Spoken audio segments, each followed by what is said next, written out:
बिस्मिल्लाहिर्रहमानिर्रहीम अस्सलामुअलैकुम। Welcome back to my channel Haram food secrets. तो कैसे हैं जी आप सब लोग।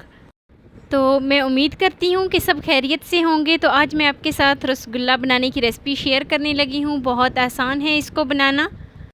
तो आप किस तरीके से 2 कप दूध से प्लेट भर के जो है वो रसगुल्ले बना सकते हैं। तो बिना टाइम वेस्ट किए वीडियो शुरू करते हैं। तो यहाँ पर मैंने आधा किलो दूध लिया है। आधा किलो दूध यहाँ पर मैं शामिल करूँगी एक पैन में। तो इसको बॉयल आने तक पकाऊँगी। जब तक इसको बॉयल नहीं आ जाता है इसको इसी तरीके से पकाऊँगी और चम्मच इस तरीके से हिलाती जाऊँगी ताकि इसमें झाग सी बन जाए। तो अब यहाँ पर मैं फ़्लेम को ऑफ़ कर देती हूँ। जैसे ही दूध उबलना शुरू हो जाए तो आप फ़्लेम को ऑफ़ कर दें। और ऑफ़ करने के बाद आपने छोड़ना नहीं है इसको, इस तरीके से इसको हिलाते रहना है ताकि ये थोड़ा बहुत ठंडा हो जाए। तो 5 मिनट के लिए इसको ठंडा कर लेते हैं। दूसरी तरफ आते हैं। यहाँ पर मैंने हाफ़ कप पानी लिया है। तो हाफ़ कप पानी में यहाँ पर मैं शामिल करूँगी सिरका 2 टेबलस्पून। तो जो हमने इसमें शामिल किया था सिरका वो इसमें शामिल करेंगे दूध में। तो दूध जो था वो हमारा गर्म ही था। तो गरम दूध में हमने सिरका जो है वो शामिल करना है ताकि दूध को हम फाड़ सकें। तो थोड़ा थोड़ा करके हम इसमें सिरका शामिल करेंगे। एक ही दफ़ा सारा दूध में सिरका शामिल नहीं करना, इससे रसगुल्ले जो हैं वो सॉफ़्ट नहीं बनेंगे। तो आहिस्ता आहिस्ता करके हम दूध को फाड़ेंगे ताकि रसगुल्ला जो है वो हमारा बहुत ही बेहतरीन किस्म का तैयार हो।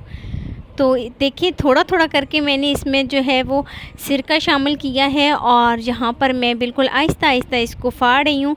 एक ही दफ़ा आपने सारा नहीं फाड़ना, बहुत ही आहिस्ता आहिस्ता करके। तो देखिए जैसे ही इसमें इस तरीके से पानी ऊपर आ जाए और हमारे जो पनीर है वो इस तरीके से जो है वो गाढ़ी हो जाए तो हम क्या करेंगे कि इसको छोड़ देंगे। तो यहाँ पर आप देख सकते हैं पानी जो है वो इस तरीके से ऊपर आ गया है। तो अब यहाँ पर मैं इसको थोड़ा बहुत ठंडा होने के लिए इसी हालत में छोड़ देती हूँ। तो पनीर जो था वो हमारा तकरीबन ठंडा हो गया है। तो यहाँ पर मैंने एक ट्रे लिया है, उसमें मैंने इस तरीके से छाननी रखी है। और यहाँ पर आप किसी भी कपड़े का इस्तेमाल कर सकते हैं। यहाँ पर मैंने एक कपड़ा रखा है और उसके ऊपर जो मैंने पनीर तैयार किया था वो इसमें शामिल करूँगी। तो दूध इस तरीके से एक कपड़े के ऊपर इस तरीके से शामिल करेंगे और करने के बाद इस तरीके से ऊपर उठाएंगे ताकि जो पानी है वो अलग हो जाए और जो हमारी पनीर है उसको हम सेपरेट कर लें। तो इस तरीके से हम इसको निचोड़ लेंगे ताकि सारा इसके अंदर जितना भी पानी है वो रिमूव हो जाए। तो काफ़ी हद तक देखें पानी जो है वो रिमूव हो गया है, लेकिन जो थोड़ा बहुत रह गया हम इसको बहुत ही अच्छी तरीके से जो है वो रिमूव करेंगे। इसमें ज़रा सा भी पानी नहीं होना चाहिए। तो देखें इसमें पानी बिल्कुल भी नहीं है। अब हम क्या करेंगे कि ठंडा पानी लेंगे आधा गिलास और इसके ऊपर डालेंगे और यहाँ पर मैं इसको जो है फिर से निचोड़ दूँगी ताकि इसमें थोड़ा बहुत भी पानी ना रहे। तो पनीर जो है यहाँ पे ठंडी कर ली है हमने। तो यहाँ पर मैंने इसका सारा पानी जो है वो रिमूव कर दिया है, ठंडे पानी से भी एक दफ़ा गुजार लिया है। तो आप देख सकते हैं इसके अंदर कोई भी पानी नहीं है। लेकिन हम फिर भी क्या करेंगे कि यही कपड़ा जो है इसका जो खुश्क हिस्सा है उसको इसके ऊपर रखेंगे और बहुत ही अच्छे तरीके से इसके ऊपर रख के इस तरीके से खुश्क कर लेंगे ताकि इसमें थोड़ा सा भी पानी ना रहे। तो देखें यहाँ पर मैंने 1/4 टेबलस्पून जो है बेकिंग पाउडर लिया है और 1 टेबलस्पून यहाँ पर मैंने कॉर्नफ्लोर लिया है। याद रहे कि बेकिंग पाउडर लिया है, बेकिंग सोडा नहीं लिया यहाँ पर मैंने। तो यहाँ पर मैं 1 चम्मच जो है कॉर्नफ्लोर शामिल करके बहुत ही अच्छे तरीके से मिक्स कर लूँगी। तो देखें रसगुल्ले की डो तैयार करने के लिए जो इसका अहम स्टेप है वो ये है कि ये जो डो है ना ये आपको अभी मोटी मोटी लग रही है, लेकिन आप हथेली की मदद से इसको इतना प्रेस करेंगे, इतना ज़्यादा आप प्रेस करेंगे कि ये बिल्कुल सॉफ्ट हो जाएगी और ये मोटे मोटे जो इसके दाने आपको नज़र आ रहे हैं ना ये ख़त्म हो जाएंगे। तो यहाँ पर आपने गलती बिल्कुल भी नहीं करनी। यहाँ पर इसको बहुत ही अच्छे तरीके से आपने जो है इसकी डो तैयार करनी है।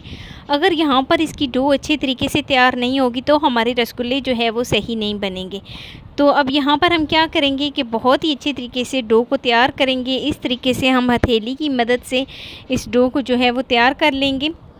तो जो डो है वो हमारी तैयार हो गई है। तो चलते हैं जी नेक्स्ट स्टेप की तरफ, शीरा तैयार कर लेते हैं। शीरा तैयार करने के लिए यहाँ पर मैंने हाफ़ कप जो है वो चीनी ली है। मेरा ऑलरेडी जो है वो शीरा मैंने तैयार किया हुआ था पहले जब मैंने इसमें गुलाब जामुन बनाए थे। तो ये वही वाला शीरा है, आप एक्स्ट्रा शीरा इस्तेमाल करने की ज़रूरत नहीं है। मैंने यहाँ पर वही वाला शीरा इस्तेमाल किया है।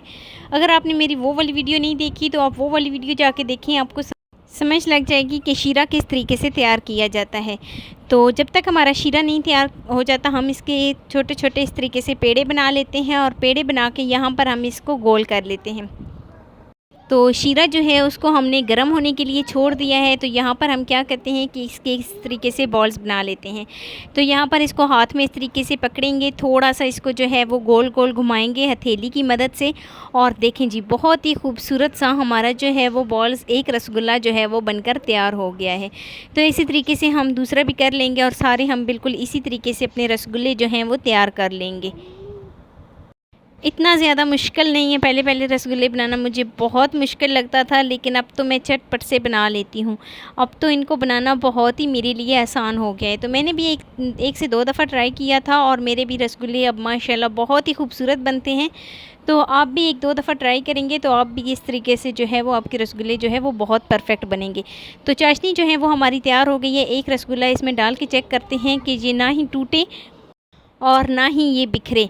तो उससे हमें पता चलेगा कि हमारी जो चाशनी है वो बिल्कुल परफेक्ट है। सारे रसगुल्ले अब हम यहाँ पर इसमें शामिल कर लेंगे। तो यहाँ पर हमने 1 से 2 मिनट के लिए इनको हिलाना नहीं है। तो यहाँ पर मैं इसको 3 से 4 मिनट के लिए कवर कर देती हूँ मीडियम फ्लेम पे, ताकि फुल इसको हीट मिले रसगुल्लों को और बहुत ही अच्छे तरीके से सॉफ़्ट हो जाए। तो 3 से 4 मिनट हो गए हैं। तो यहाँ पर अब हम क्या करेंगे कि यहाँ पर मैंने फुल गर्म पानी लिया है और थोड़ा थोड़ा करके इसको इस तरीके से पानी को इनके ऊपर इस तरीके से डालती जाऊँगी। तो जैसे ही आपको लगे कि चाशनी जो है वो उबलना शुरू हो गई है, तो आप क्या करें कि फुल गर्म पानी लें और इस तरीके से इनके ऊपर जो है वो पानी डालना शुरू कर दें। तो इससे क्या होगा कि हमारे जो रसगुल्ले होंगे वो बहुत ज़्यादा सॉफ्ट बनेंगे, अंदर तक जूसी बनेंगे। तो यहाँ पर हम गर्म पानी जो है वो इस तरीके से इनके ऊपर डालते जाते हैं और डालने के बाद यहाँ पर मैं इसको हल्का सा जो है इसकी साइड को चेंज कर देती हूँ। तो फिर से हम इसके ऊपर गर्म पानी डालेंगे। जैसे ही आपको लगे कि शीरा जो है वो हमारा उबलना शुरू हो गया है, तो हम क्या करेंगे कि इसके ऊपर गर्म पानी डाल देंगे। तो यहाँ पर आप देख सकते हैं जो हमारे रसगुल्ले हैं वो तकरीबन बन गए हैं। अब यहाँ पर इसको चेक करने का तरीका क्या है कि यहाँ पर हम एक अदद रसगुल्ला इसमें से लेंगे। अगर रसगुल्ला जो है वो हमारी चम्मच के नीचे ना बैठे, जो चाशनी तैयार की है उसके नीचे ना बैठे, ऐसे ही ऊपर तैरता रहे, तो हमें पता चल जाएगा कि हमारा जो रसगुल्ला है वो तैयार हो गया। तो आप देख सकते हैं रसगुल्ला जो है वो बिल्कुल भी नीचे नहीं बैठा बल्कि तैर रहा है चाशनी के ऊपर। तो अब यहाँ पर मैं क्या करती हूँ कि फ़्लेम को ऑफ़ कर देती हूँ। तो हल्का सा इसके ऊपर पानी डालेंगे और पानी डालने के बाद यहाँ पर हम क्या करेंगे कि फ़्लेम को ऑफ़ कर देते हैं। हमारे रसगुल्ले जो हैं वो बन गए हैं। तो रसगुल्ले जो हैं वो बिल्कुल तैयार हो गए हैं। तो यहाँ पर हम इनको कुछ ही देर के लिए ऐसे ही छोड़ देते हैं ताकि ये जो है चाशनी अपने अंदर एब्ज़ॉर्ब कर लें। तो 5 मिनट के बाद यहाँ पर अब हम क्या करेंगे कि इसको डिश आउट कर लेते हैं। तो हमारे बिल्कुल सॉफ्ट से जूसी से हमारे जो रसगुल्ले हैं वो बनके तैयार हो गए हैं। आप देख सकते हैं बहुत ज़्यादा जूसी, बहुत ज़्यादा सॉफ्ट बने हैं और ये अपनी क्वांटिटी में जो है वो डबल भी हुए हैं। तो यहाँ पर जो शीरा था वो अब हम इसके ऊपर डालेंगे और डालने के बाद आप देख सकते हैं बहुत ज़्यादा सॉफ्ट बने हैं रसगुल्ले। तो यहाँ पर मैं इसको प्लेट में सर्व कर लेती हूँ। तो ये है जी फ़ाइनल लुक। कैसी लगी जी मेरी आपको आज की वीडियो ज़रा सी भी अच्छी लगी हो तो लाइक कर देना। चैनल पे न्यू हैं तो चैनल को जल्दी से सब्सक्राइब कर देना और बेल आइकॉन को प्रेस कर देना ताकि मेरी डेली की वीडियो आप तक पहुँच सके। तो मिलते हैं नेक्स्ट वीडियो में एक नई रेसिपी के साथ। अपना बहुत सारा ख्याल रखना, अपने से ज़्यादा दूसरों का। अल्लाह हाफिज़।